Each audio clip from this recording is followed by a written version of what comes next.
मुंबई की गलियों में एक ऐसा भयानक अपराध हुआ जिसने पूरे शहर को हिलाकर रख दिया।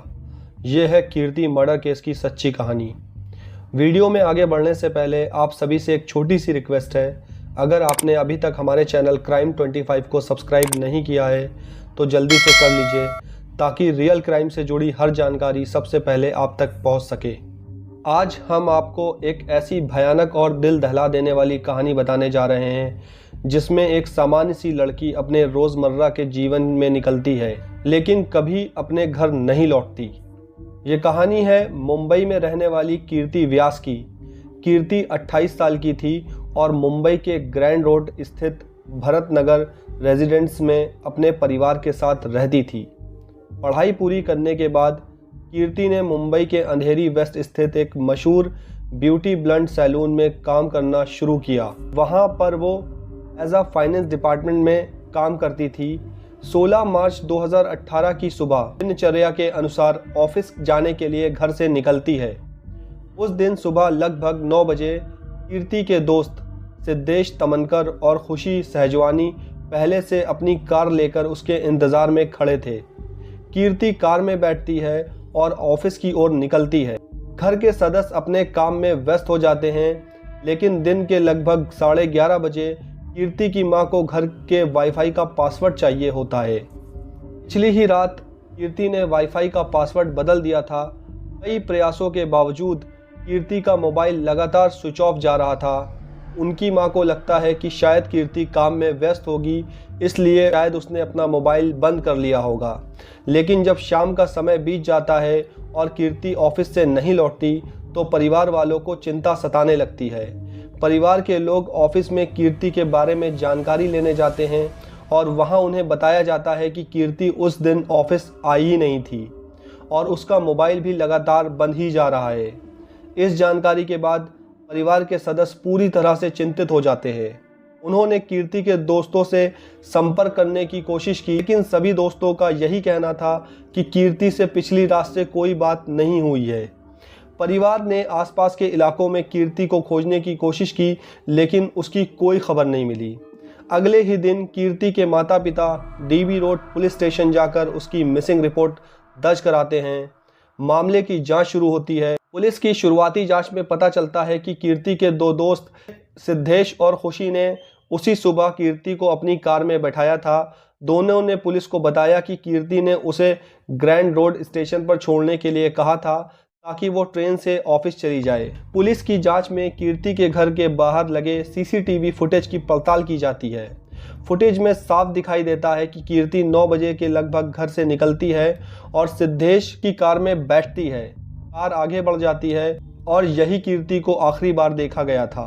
पुलिस इन दोनों को अपने इन्वेस्टिगेशन टीम का हिस्सा बनाने के लिए बुलाती है और उनसे पूरी घटना की विस्तार से जानकारी मांगती है।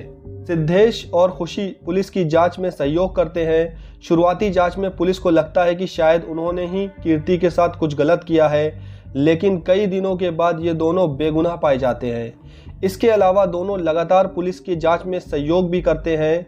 कुछ दिनों तक कीर्ति का कोई सुराग नहीं मिलता। फिर पुलिस को एक फॉरेंसिक लैब की रिपोर्ट मिलती है। जिस कार में कीर्ति आखिर बार बैठी थी उसे जांच के लिए लैब भेजा गया था। लैब की रिपोर्ट ने बताया कि कार की डिग्गी में खून की एक बूंद मिली है। इस बूंद का डीएनए टेस्ट किया गया और ये कीर्ति के माता पिता के सैंपल से मेल खाता है। इस बूंद ने पुलिस को ये संकेत दिया कि कीर्ति की मौत कार के अंदर हुई थी। तुरंत पुलिस ने सिद्धेश और खुशी को हिरासत में लिया। लंबे समय तक चली पूछताछ में दोनों यही कहते रहे कि उन्होंने कीर्ति को रास्ते में ही छोड़ दिया था और उन्हें नहीं पता कि वो कहाँ गई। लेकिन जब पुलिस ने कार की डिग्गी में खून के एक कतरे के बारे में पूछा तो दोनों के पास कोई सही जवाब नहीं था। पुलिस ने उन दोनों से सच उगलवाने के लिए सख्ती से पूछताछ की। सच्चाई बेहद डरावनी थी। कीर्ति सैलून में फाइनेंस मैनेजर के पद पर काम करती थी जबकि खुशी उसकी जूनियर थी और सिद्धेश अकाउंट एग्जीक्यूटिव था। सिद्धेश लंबे समय से काम कर रहा था लेकिन कुछ महीने से टारगेट अचीव करने में नाकाम रहा। कीर्ति ने उसे नोटिस जारी कर दिया कि 16 मार्च तक अगर उसका परफॉर्मेंस नहीं सुधरता तो उसकी नौकरी जाएगी। सिद्धेश ने यह बात खुशी को बताई जो पहले से उसकी प्रेम संबंध में थी। खुशी को डर था कि कीर्ति उसकी नौकरी या उसकी स्थिति को खतरे में डाल सकती है। 16 मार्च को कीर्ति को लेकर कार में बैठने के बाद दोनों सुनसान जगह पर चले जाते हैं। रास्ते में कीर्ति से बातचीत के दौरान उसे समझाया गया कि वो सिद्धेश को नौकरी से ना निकाले। कीर्ति ने कहा कि ऑफिस मीटिंग में फैसला लिया जाएगा। जब उन्हें मन मुताबिक जवाब नहीं मिला तो दोनों ने कार के अंदर कीर्ति से लड़ाई की और दुपट्टे से उसका गला घोंट दिया। काफ़ी देर तक गला दबाने के बाद कीर्ति की मौत हो गई। मौत के बाद कार को सुनसान जगह पर ले जाकर लाश को 3 टुकड़ों में काटा और अलग अलग फेंक दिया। इसके बाद पास के कार वॉशिंग सेंटर में जाकर पूरी कार की सफाई करवाई। उन्होंने परिवार और पुलिस को कीर्ति की खोज में सहयोग करने का दिखावा भी किया, लेकिन कार की डिग्गी में खून की एक बूंद रह गई, जिसने पूरे मामले का खुलासा कर दिया। इसके बाद पुलिस ने सिद्धेश और खुशी पर किडनैपिंग, हत्या और सबूत मिटाने जैसे गंभीर धाराओं में मामला दर्ज किया। सिद्धेश अभी भी जेल में है, जबकि खुशी बेल पर बाहर आ चुकी है। पुलिस आज तक कीर्ति के शव के टुकड़े बरामद नहीं कर पाई है। इस केस स्टडी से ये साफ है कि कैसे एक छोटी सी फॉरेंसिक रिपोर्ट, केवल खून की एक बूंद, पूरे मामले का खुलासा कर सकती है। कीर्ति के परिवार और दोस्तों के लिए एक बेहद दर्दनाक घटना रही और ये मामला हमें ये भी सिखाता है कि किसी के भरोसे पर अधिक विश्वास करना कितना खतरनाक हो सकता है। इसके अलावा अपराध के प्रति न्याय की प्रक्रिया और फॉरेंसिक साइंस की अहमियत भी इस केस में देखने को मिलती है।